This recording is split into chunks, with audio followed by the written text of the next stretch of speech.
I came really close to starting this episode by saying, welcome to M3 is 3D, where the only atrocities we're responsible for are our products. But I won't. It's not a good time. Got in real late last night, of course. We didn't really have time to set up printers and stuff. I mean, I maybe could have done it, but I didn't. So we've got our David, we've got our milkshake. We've got another small Einstein can here. Sharky getting done. Check this one. Yep. Very nice T-Rex skull. And happily, the D12. This was sliced in Prusa. It is a little wiggly, weirdly enough. I guess it's already come off the bed a little bit, but came out nice and smooth. We got a bunch of stuff to do. It's gonna be a really quality day, quality episode. Quality is the word of the day. We're probably gonna get the new printer set up. I was so tired that I just left it in the car because you'd have to be real weird to break into my car and steal that. There's gonna be some good painting. We're gonna get this D12. Did I call this a D20? I hope I didn't. Gonna get that painted up. We're gonna list the burger. Actually, it's the first thing we're gonna do because the burger guy just left a really good review. We're back into it with the morning routine. Like I said yesterday, I just did not have a clear enough head to do it, but this is feeling really good. I'm feeling really good because I did it. Negative visualization. I might not use a different thing each time, but we went with the bad review visualization. I actually got like 3 really good reviews overnight, so that's awesome. For ordering one thing, I kind of cleaned up the kitchen a bit. I also refilled the water pitchers, the filter pitchers I have for gratitude. The thing I was feeling really grateful for actually was going on my Segway to get coffee from Dunkin' Donuts, because believe it or not, it's kind of been a while. If you've been watching, we haven't dunked lately. Oh yeah, good to be back. Lumberjacks and Dragons. That's like the East Texas version of Dungeons and Dragons. There should be something called the snapshot fallacy. With social media the way it is, it feels like we're in a different realm that needs some new terms. So the snapshot fallacy would be something like this. Let's say somebody writes, man, it's so tough to get a job nowadays. And I'm not even really debating whether it is or not. That person is offering a snapshot. It's a snapshot because they are posting that while they don't have a job. But like when they do get a job, maybe they post about getting the job, but then they don't say all the time like, oh, I've got a job. So because of that, it makes it seem, in this case, really, really common for people to not be able to find jobs when it actually may be at a very normal rate. Now, the snapshot fallacy can be multiplied because a person can see that post, it's so hard to find a job nowadays, and they're also looking for a job. And let's say 100 people are looking for a job and they all share that post. Now, of course, ask yourself, how uncommon is it for 100 people somewhere in America to all be looking for jobs at the same time? Like, obviously, it's always going to be happening. So nothing unusual is really going on, but it seems like it is. So obviously that's, you know, there's the anecdotal fallacy, I believe it's called, but this is kind of a new thing, you know, because of it, like I said, social media. That can just instantly happen on almost any topic, you know, anywhere in the world. I could be wrong, maybe somebody has coined a term for that, but I feel like I've never heard that. So snapshot fallacy is what I'm calling it. If you think about anecdotes, you know, in the eras sort of before the internet, you're usually hearing an anecdote from somebody you know, so there's some context there, like somebody from work or somebody in your family or something like that. And so maybe they are saying, oh, it's hard to find a job nowadays, but you like know that person. You've seen them look for a job, and so it's still an anecdote, but there's a little more substance to it. Nowadays on social media, people post stuff and it's not even true. But even if it is true, it's like, it's a snapshot with very, very little context, very little substance to it, really. I don't know. I think it's a good term. Speaking of snapshots, we got the plain burger listed. Kind of dropped the ball a little bit this week, but We still got 3 days, which means we can get 3 products. Man, these daily quizzes are so stupid. Okay, we got things rolling. I think we found a nice spot for the new printer. All right, this is one of those days where I just did a ton of little things that aren't even worth filming. But we got an extension cord because we needed one, and we're going to get this guy rolling. I always find it interesting when people use these things. I mean, it makes sense. It's kind of a clever it's a clever solution. Personally, I just really like mounting a thing here and just having it so that the cord can't get caught up. Like here, bam. Also, I love how like literally everybody hates these filament runout sensors and does something like this. But yeah, this is interesting because he converted it to a direct drive, which is not my usual jam, although I've used them before. I know he had to change the gear ratio stuff, but it seemed to work quite well. And yeah, we're just gonna have this thing print some stuff and see what happens. Oh, I'm not sure this uses the same size of nozzle. Feels like it might be different. This might be one of those Mark 8s or whatever. I guess we'll take it off and see. Man, I can barely see this. Might as well use the old reverse camera. What is this thing? What are you doing? All right. There we go. Come on, baby. Ah, why are you doing this to me? Why are you like this? For some bizarre reason, there's nothing preventing the extruder from going this way or that way. I have no idea why that is, but we have a solution. I guess I meant hot end, but whatever. Man, how does anybody change nozzles on this piece of crap? All right, here goes nothing. Please work. Why are you like this? Why? Why is everything so annoying and stupid? I feel like I'm asking myself that every single day. Yep. There we go. Bam. All right, so the nozzle is one of those. I had this old Micro Swiss, but I think that is not the same kind. It does not appear to be. The thing that's strange about it, I initially, of course, thought it probably was a nozzle like I use, but my nozzle wrench did not fit it. However, it looks like the threads are the same size. I don't know. These weird, like, exotic nozzles, I'll never understand them. Fundamentally, of course, that's good news. So let's screw that in. There we go. If you do not use one of these nozzle wrenches, or yours isn't the right size or something, that's fine, but I do recommend these. Using the little wrenches that come with it, they'll work okay, but this just makes it a snap. Now for the part where we burn our fingers. Haha. Oh, just like a pro. One of my favorite things when I get a used printer is to look at the files that people had on the card. Hopefully less space.g code. Some of these aren't really that. He did make PS5 cases, so that's sort of cool.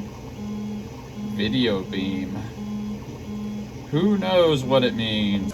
We have a coffee to make, so maybe we'll just get started with that. Alright, I guess it's working. Oh, bit of a weird day. Man, sometimes you just have those days where you definitely did a bunch of stuff, but just didn't feel like you did much of anything. Whatever, we got the burger listed, and that's a big deal. Got a nice review on it too. Well, anyway, let's see what we got on Discord. Oh man, I feel really weirdly distracted today. I just doom scrolled Chihuahuas for like 20 minutes, and I don't even know why I did it. Okay, listen, there was a really good one. I mean, look at that. Look at his face. It's amazing. Almost my whole social media is Chihuahuas, because I'm even kind of doing no politics in my algorithm.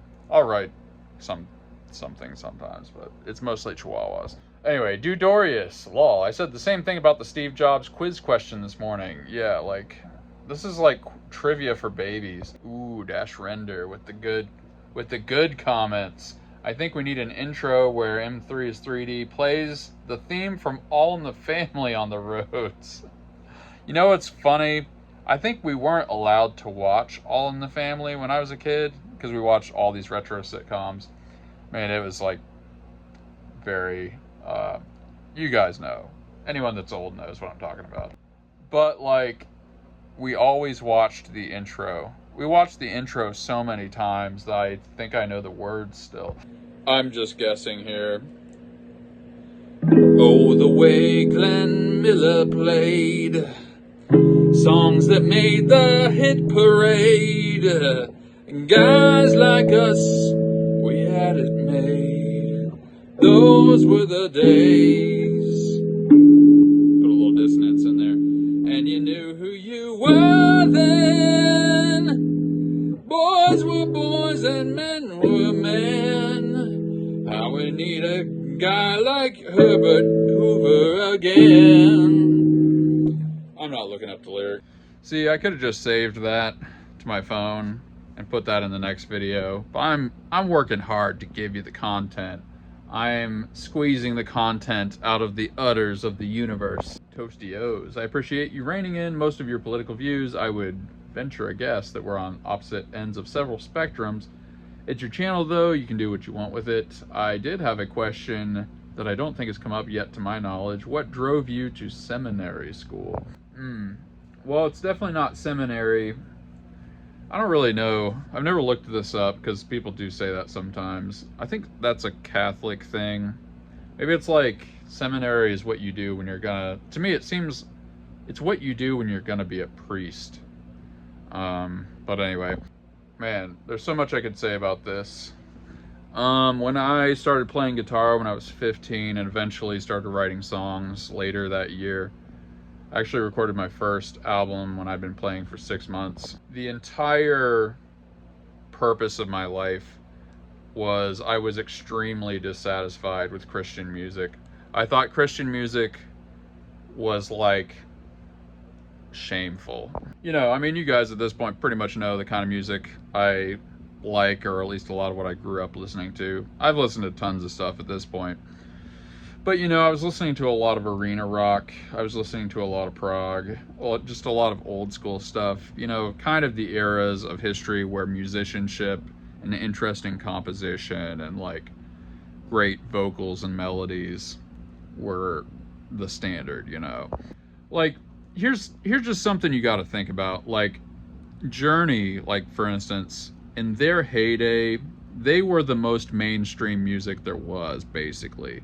Like, if pop meant anything, sort of, Journey was that. Granted, there was always horrible stuff like Barry Manilow and things. But even, you know, even if we're taking, like, Barry Manilow, I can't in good conscience recommend you listen to Barry Manilow. But if somehow you've encountered his music accidentally, you know that he's at least got some interesting chords and stuff. There's some musical value, even in, like, the crappy pop music of the 70s. You know, compare that to the top 40, whatever even that is nowadays. You know, there's probably a couple things that aren't, like, the worst, but, I mean, music is garbage nowadays. From a compositional standpoint, I don't have much perspective on style and stuff, but, you know, Spotify has, I think it was either Spotify or Apple Music did an analysis, and most people at this point actually listen to old music rather than current stuff. That's all just a long way of saying I listened to many genres. I mean, even, like, listen to some old school funk. Listen to, like, Brothers Johnson or, I don't know, like Parliament, anything like that. And there's, like, pretty good musicianship on that. Listen to some old soul music, you know, like, even if it's nice and smooth and slow, you're getting the expressive chords, you're getting, like, really nice vocal runs. Musicianship and just excellence were the norm. And that's kind of like what I grew up with. So, you know, I don't know if this is going to make anybody mad. Hopefully not. I'm not trying to just step on people's tastes or whatever, but I'm just giving you my 15-year-old impression, okay? I was just like one more person who was bored to death in church. And I went to a bunch of them. We moved 50, I've moved 50 times. Before I was like 6, I think we moved at least 25 times or something like that. I have played on many worship teams and different music things, and like I've played at a Methodist church. I think I played at a Baptist church. Oh man, I can't even remember some of the other ones.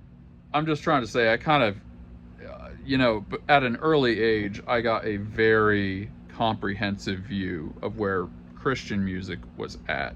And so, like, music was one of the first things that really inspired me and spoke to me in a deep way that I didn't even know was possible.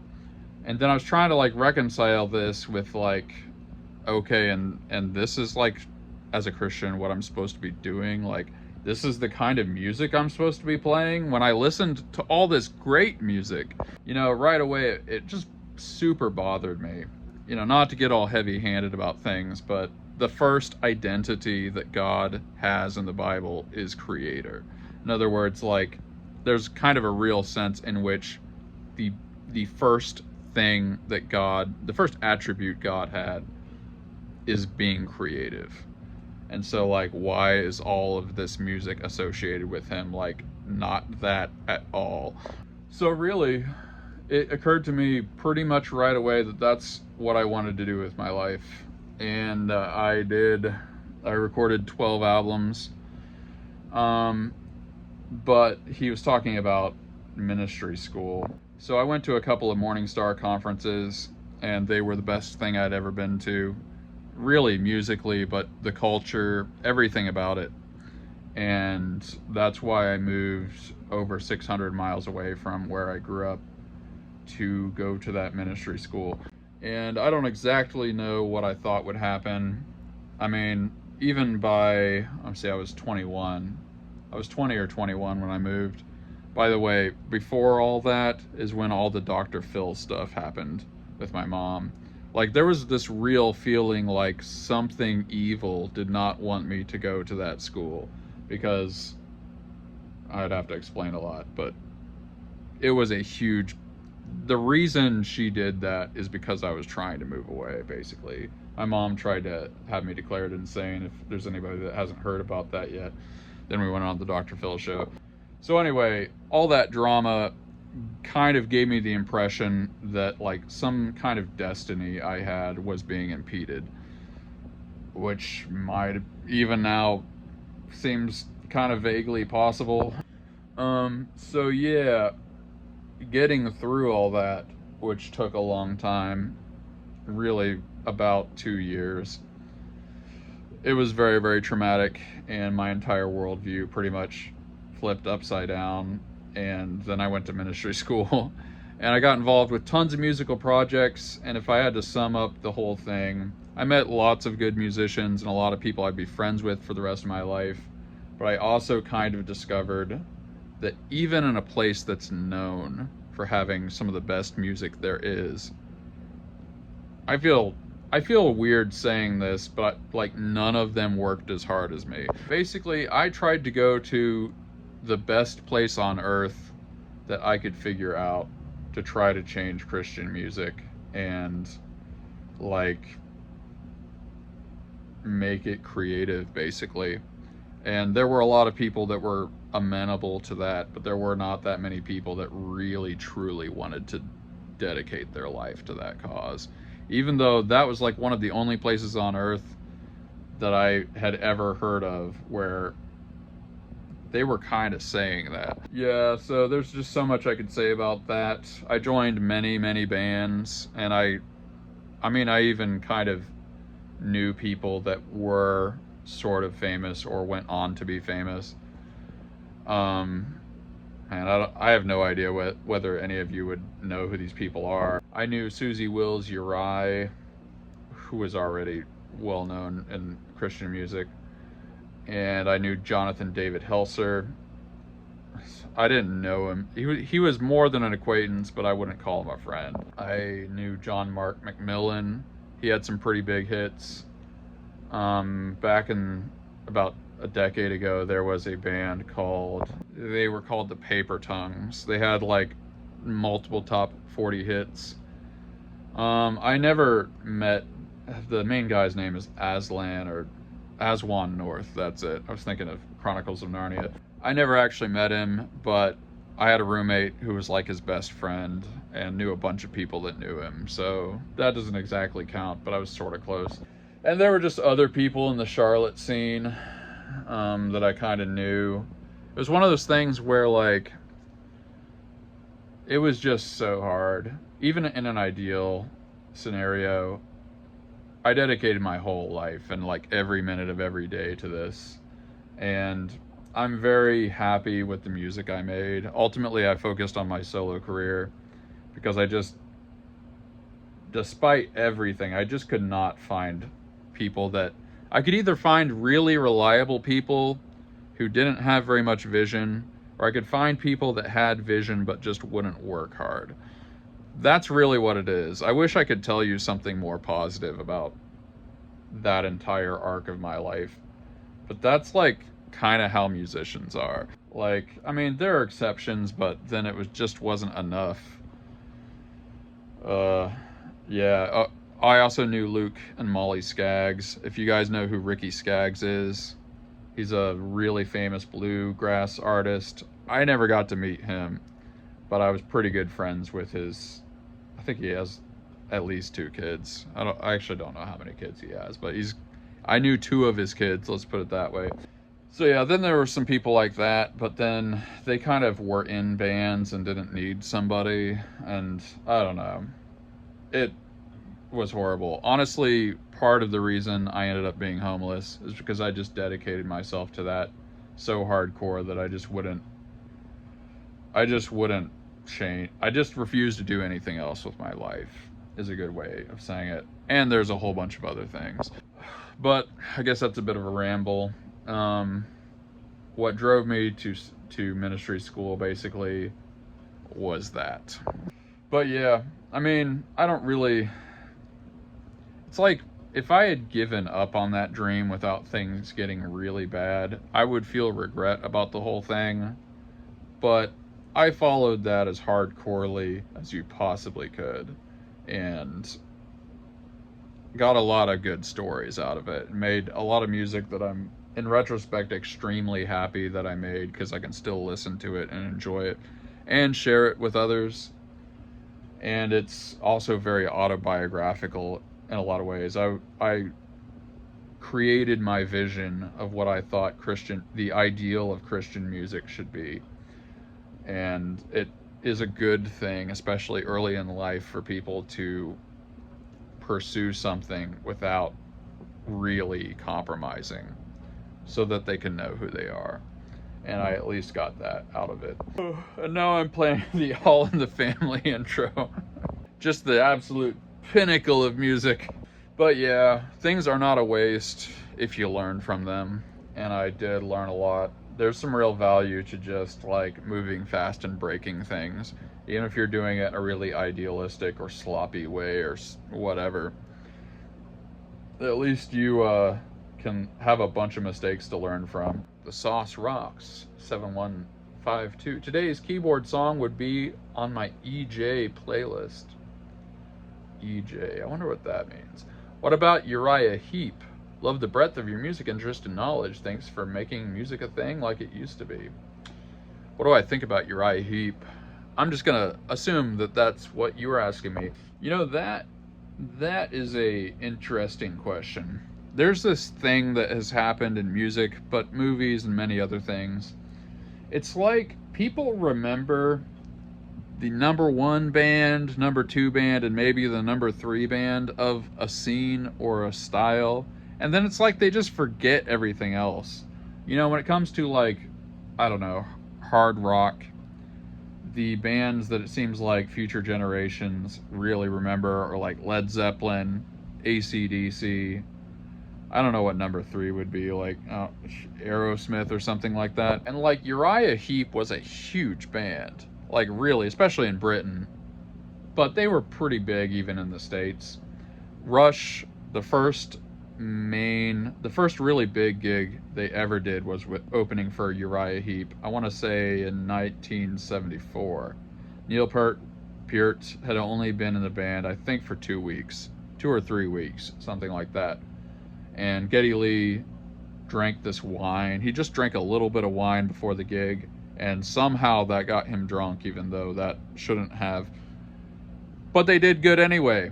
It's a great story. But yeah, I was never like the biggest fan of Uriah Heep. I would say I like Nazareth a lot more for a similar kind of vibe. Nazareth is like Black Sabbath, but 10% more bluesy. The Hair of the Dog album is just so good. Hair of the Dog actually came on the radio when I was driving back yesterday when the high-speed footage was going. Yeah, we got a lot. Josh Georgia, do you have a song playlist on Spotify? Maybe I agree with your taste in road trip music. I will post them. The Ian MCE. Ha! The MCE in my username is short for my very long, difficult to spell, and even more challenging to pronounce Scottish last name. Ian. I always forget every Scottish person is named Ian. Oh, yeah, I'm pretty beat. What am I grateful for today other than my mustache being really unruly? Well, the new printer is printing like a champ. We're making a coffee cup. And all is right in the world. Any day you can list a burger is a good day. That's what I am grateful for. And I am grateful for all of you for taking this interesting, crazy journey with me. Let me know down in the comments what you're grateful for. Tune in next time for show tunes and some stuff about 3D printing. We drop the goodness every single day. You guys are the best. Peace out.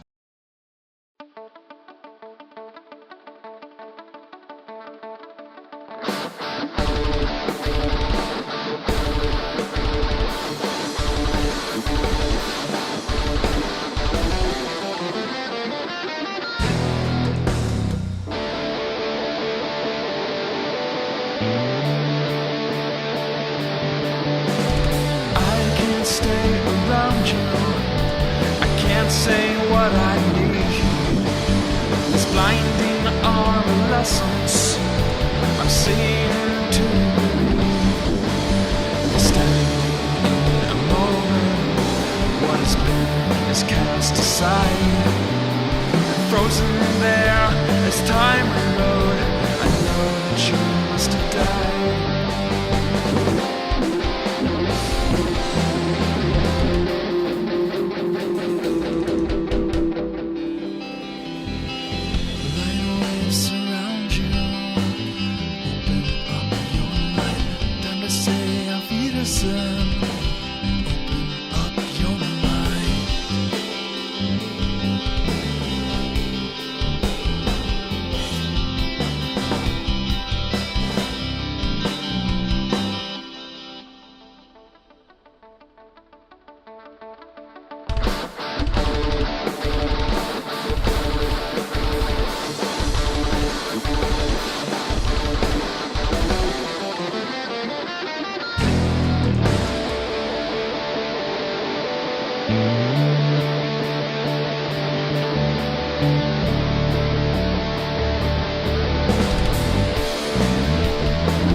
Everything I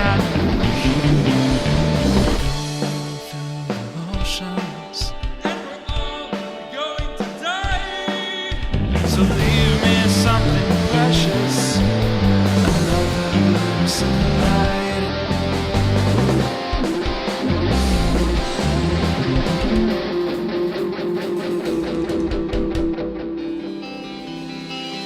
Lions surround you. Open up your light, time to say a Wiedersehen.